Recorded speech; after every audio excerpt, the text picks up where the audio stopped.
Episode 7 এর শুরুতেই আমরা দেখতে পাই এখানে হিজুকে সেওন উদ্ধার করে আনে এবং তাকে হসপিটালে ভর্তি করে দেয়। সারাক্ষণ সেওন হিজুর পাশেই বসেছিল।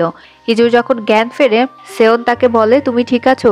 তখন হিজু সেওনের হাত ধরে বলে প্লিজ তুমি এখান থেকে যেও না, এবং সেওন তখন হিজুর হাত জড়িয়ে ধরে বলছিল হ্যাঁ আমি যাবো না, আমি তোমার সঙ্গেই থাকবো। এর পরবর্তী সিনে আমাদেরকে সেওনের বাবাকে দেখানো হয়। সে যখন জানতে পারে যে সেওনের অফিসে কোনো প্রবলেম হয়েছে এবং এরকম একটা দুর্ঘটনা, সে তখন ডিসাইড করে এই সুযোগে সে স্পটলাইটের সামনে আসবে। এর কারণে তার পার্টি স্পটলাইটে আসবে এবং তার ইলেকশনটা অনেক ভালোভাবে পার হয়ে যাবে। সেই প্ল্যানিং করতে থাকে এবং সে মনে মনে অনেক বেশি খুশি হয়। এদিকে আমাদের হিজুকে দেখানো হয়। এখানে সেওন হিজুকে চেক আপ করাতে নিয়ে যায়।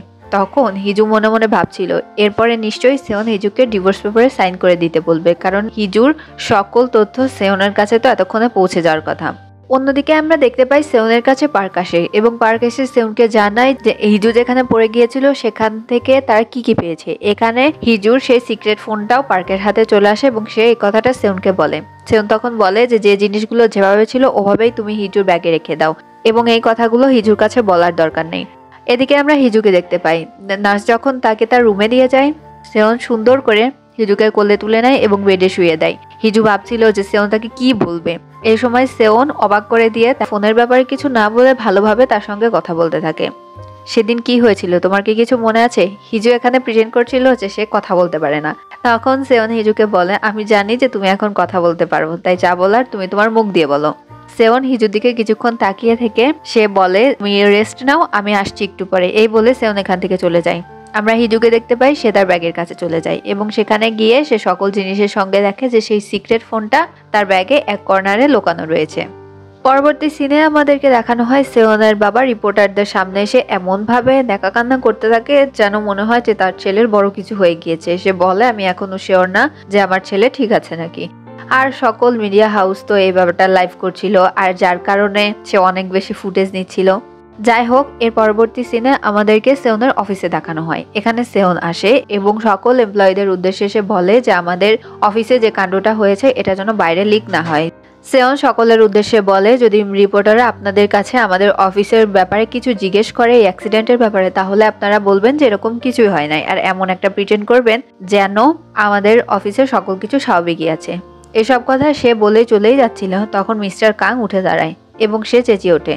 সে বলে যে আপনি সেখান থেকে আপনি যখন হিজুকে উদ্ধার করে নিয়ে গেলেন তারপরে তো হিজুকে আমরা দেখতেই পেলাম না, আর আপনি এতটা কোল্ড হার্টেড কি করে হতে পারেন? হিজু আমাদের কলিগ, হয়তো অনেক দিন ধরে আমরা হিজুর সঙ্গে কাজ করছি না, বাট ও তো আমাদের কলিগ, ওর ব্যাপারে আমাদেরও টেনশন হচ্ছে। ওর এখন কি অবস্থা? ও কি ঠিক আছে? ও কি খাওয়া দাওয়া করছে? ও কি ঠিক মতো ঘুমাতে পারছে? ওর শরীরের কি অবস্থা? আমাদেরও এসব জানার অধিকার আছে। সে একটু রেগেই গিয়েছিল। তখন সেওন মিস্টার কাংয়ের দিকে তাকিয়ে বলে যে হিজু সেফ আছে যেখানে আছে এবং হিজু খাওয়া দাওয়া করছে, ওর খুব একটা বেশি কিছু হয় না, অল্প কিছু ইনজুরি হয়েছে যেগুলো কিনা দেখা হচ্ছে, আর সকল অর্থ তাদের কোম্পানি বেয়ার করবে। এবং বলে যে আমি যে ব্যাপারটা বললাম সেদিকে আপনারা সবাই একটু নজর রাখবেন, আমি বুঝতে পারছি আপনাদের মনের অবস্থাটা কি। অপরদিকে আমাদেরকে ইনা এবং হিজুর মাকে দেখানো হয়। ইনা এবং সে এক জায়গাতে বসে। এ সময় ইনা বলে যে আপনার দিনকাল কেমন যাচ্ছে? তখন হিজুর মা বলে আমার দিনকাল অনেক ভালোই যাচ্ছে, আমার জামাই তো পাকসিয়ন, আর আমার হিজুর বিয়েও 3 বছর হয়ে গিয়েছে। মানে সে এই ব্যাপারটা নিয়ে একটু প্রাউড বোধ করছিল। তখন ইনা বলে যে আপনি আমাকে এখানে কেন এনেছেন? হিজুর মা বলে আমি তোমাকে এখানে আনিনি। এরপরে আমাদেরকে ইনার একটা ফ্ল্যাশব্যাকের কাহিনী দেখানো হয়, যেখানে ইনা যে অফিসে কাজ করতো অ্যাব্রোডে, সেখানে তাকে কেউ বারবারই মেল করছিল, তাকে কোরিয়াতে আসতে বলছিল, এই টাইপের। সে ভাবে হয়তো এই জিনিসটা হিজুর মা করছে, কিন্তু অ্যাকচুয়ালি দেখে যে এটা হিজুর মা করছে না। এখান থেকে সিন কাট হয়ে আমাদেরকে সেওনকে দেখানো হয়। সেওন তার বাবার অফিসে আসে এবং এখানে এসে সে তার বাবার দিকে অদ্ভুতভাবে তাকিয়েছিল, কারণ তার বাবা যে কাণ্ডগুলো করেছে তার অবর্তমানে এতে সেওনের অনেক বেশি ফেস লস হয়েছে। এবার সেওন তার বাবাকে বলে আপনি যত যাই কিছু করে নেন না কেন, আপনি যে কাজের জন্য এগুলো করছেন সেগুলো কখনোই সফল হবে না। এই বলে সেওন যখন যেতে থাকে তখন সেওনের বাবা পেছন থেকে তাকে একটা বকা দেয়, আমার শ্যাডোর বাইরে গেলে তোমাকে কেউ চিনবে না। সেওন আবার ঘুরে দাঁড়ায়। এখান থেকে আমাদেরকে সেওনের ফ্ল্যাশব্যাকে নিয়ে যাওয়া হয়। আমরা এখানে দেখতে পাই ছোটবেলার সেওনকে। সেওন যখন কিছু একটা খেতে যায় তখন তার মা তাকে আটকে দেয় এবং বলে যে আমার ছেলে এই জিনিসটা পছন্দ করতো না, তার ছেলে যে জিনিসটা পছন্দ করতো তাকে সেটা খেতে দেওয়া হয়। সেওনের পছন্দ মতো বই সেওন পড়তে পারতো না। সেওনের মা এসে বলে আমার ছেলে এগুলো পড়তো না, আমার ছেলে যে যে বিষয়গুলোকে করতো সেগুলো এখন থেকে তোমাকে করতে হবে। এবং সেওন তখন সেওন নেম ট্যাগের উপর হাত রেখে অনেক বেশি কান্নাকাটি করতে থাকে। এখানে কাহিনী কিছুই আমাদেরকে বোঝানো হয় না। তারপরে আমাদেরকে আবার প্রেজেন্টে নিয়ে আসা হয়। সেওন তার বাবার দিকে একটা মুচকি হাসি দিয়ে এখান থেকে চলে যায়। এখান থেকে সিন শিফট হয়ে আমাদেরকে আবার হিজুকে দেখানো হয়। সেওন হিজুকে মেসেজ করে জিজ্ঞেস করে যে তার কিছু লাগবে নাকি। হিজু তখন কিছু স্পাইসি খাবারের নাম বলে। সেওন বলে যে তুমি অসুস্থ, তোমার এখন এগুলো খাওয়া নিষেধ আছে। হিজু তখন বলে তাহলে জিজ্ঞেস করার কি দরকার ছিল। যাই হোক, আমরা দেখতে পাই সেওন হিজুর হসপিটালের ওখানে চলে আসে এবং হিজুর জন্য ফল নিয়ে আসছিল, এগুলোই তাকে খেতে দেয়। হিজু এগুলো খাচ্ছিল। হিজু তখন সেওনকে জিজ্ঞেস করে তুমি বাসায় যাবে কখন। সেওন বলে যে আমি এখানেই থাকবো। হিজু তখন সেওনের দিকে অবাক দৃষ্টিতে তাকিয়েছিল। সেওন বলে এই প্রথম কি আমরা একসঙ্গে থাকছি, তোমার কি মনে নেই যে এর আগের দিন রাত্রেও আমরা একসঙ্গেই ঘুমিয়েছিলাম। এরপরে সেওন ওয়াশরুম থেকে বের হয়ে হিজুকে বলে চলো চুলটা আমি ওয়াশ করে দেই। হিজুকে সে নিয়ে যায় এবং হিজুর চুলটা অনেক সুন্দর করে ওয়াশ করে দিচ্ছিল। তার চুল ভালো করে ড্রাই করে দেয়, তাকে শুইয়ে দেয়। এরপরে রাত্রে শাওয়ার টাওয়ার নেওয়া শেষে সেওন সেই রুম থেকে বের হয়ে যায় এবং ছাদে চলে যায়। তখন হিজু লক্ষ্য করে যে 10টা তো প্রায় বেজে আসছে। তখন হিজু আবার 406 থেকে সেওনকে ফোন দেয়। এই সময় সেওনকে ফোন দেওয়ার পর সেওন ফোনটা রিসিভ করে এবং বলে 406 আমি তোমার কলেরই অপেক্ষায় ছিলাম, তোমাকে অনেক বেশি ধন্যবাদ আমাকে হেল্প করার জন্য। এসব কথা বলে বলে সে 406কে বলে আমি জানি যে তুমি মধ্যবয়স্ক একজন নারী, আর আমার কেন জানি মনে হয় তুমি অনেক বেশি সুন্দর। মানে এখানে সেওন সে তো জানতো এটা হিজু, এই জন্য সে সুন্দরভাবে ফ্লার্ট করছিল তার সঙ্গে। এখানে সেওন 406 অর্থাৎ হিজুকে বলে যে তুমি আজকে কি কালারের ড্রেস পরেছো, ড্রেসটা দেখতে কেমন। সেওন বলে আচ্ছা ঠিক আছে তুমি বলবে না তুমি কি কালারের ড্রেস পরেছো, আমি ইমাজিন করি। এরপরে সেওন বলে তোমাকে ইমাজিন করতে আমার এত ভালো লাগছে, সামনাসামনি আসলে না জানি কতই ভালো লাগতো।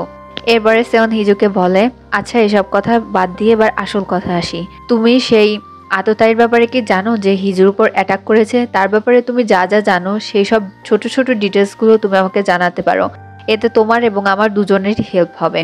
এরপরে আমরা দেখতে পাই হিজু সেওনকে বলছে যে সে সেই আততায়ীর ব্যাপারে কি কি জানে। এখানে হিজু মূলত তাকে যে ফার্স্ট অ্যাটাক করেছিল তার বর্ণনাগুলো দিতে থাকে। সে বলে আমি তো তার মুখ দেখি নাই, আমার মনে হয় এই লোকটা হতে পারে।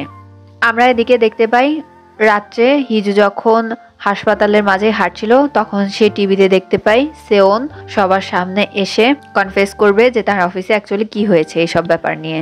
এখানে সেওন পরিষ্কার করে কিছুই বলে না, সে এমন ভাবে পুরো ব্যাপারটাকে দেখায় যেন সে কিছু একটা হাইড করছে। এতে তো সেওনের অনেক বেশি ক্ষতি হবে, বাট সেওন হিজুর কথা চিন্তা করে সে হিজুর নাম বা তার পরিচয় কিছুই এখানে বলে না। তারপরে এখান থেকে সিন শিফট হয়ে আমাদেরকে সেওনকে দেখানো হয় সে এখানে পুলিশদের কাছে পুলিশেরও সাহায্য নিচ্ছিল। যাই হোক, সেওনকে আমরা দেখতে পাই সে তার বাবার বাসায় আবার যায়। এখানে মূলত তার বাবাই তাকে ডেকেছিল। এখানে সেওনের বাবা সেওনের উপর অনেক বেশি রাগারাগি করতে থাকে। সে বলে যে তুমি ওই মেয়েটাকে সবসময় সাপোর্ট করো এবং ওকে হাইড করার চেষ্টা করছো। সেওনের বাবা সেওনকে বলে যে তুমি ওকে আমাদের অফিসে কেন ঢোকালে। তখন সেওন বলে আমার কাছে মনে হয়েছে আমাদের অফিস হিজুর জন্য সেফ একটা প্লেস, এই জন্য আমি ওকে আমাদের অফিসে ঢুকিয়েছি। এখানে তারা বাবা ছেলেরা ঝগড়া করতেই যাবে তখন সেওনের মা তাদেরকে থামিয়ে দেয়। এর পরবর্তী সিনে আমাদেরকে রিয়েল 406কে দেখানো হয়। যখন সে দেখতে পায় যে তার ছবিটা প্রতিটা নিউজ চ্যানেলে দেখানো হচ্ছে তখন তার অনেক বেশি রাগ হয়। অপরদিকে আমাদেরকে হিজুকে দেখানো হয় যেখানে কিনা সেই রিয়েল 406 তাকে কল করছিল। হিজু ফোনটা রিসিভ করে না। এরপরে সেই 406 হিজুকে মেসেজ করে যে তুমি আমার ফোনটা ধরছো না কেন। এরপরে সেই 406 হিজুকে অনেক বেশি টেক্সট করে যে তুমি এটা ঠিক করলে না, আমি তো তোমার উপর অ্যাটাক করি নাই, তুমি না জেনে আমার দোষ কিভাবে দিতে পারো।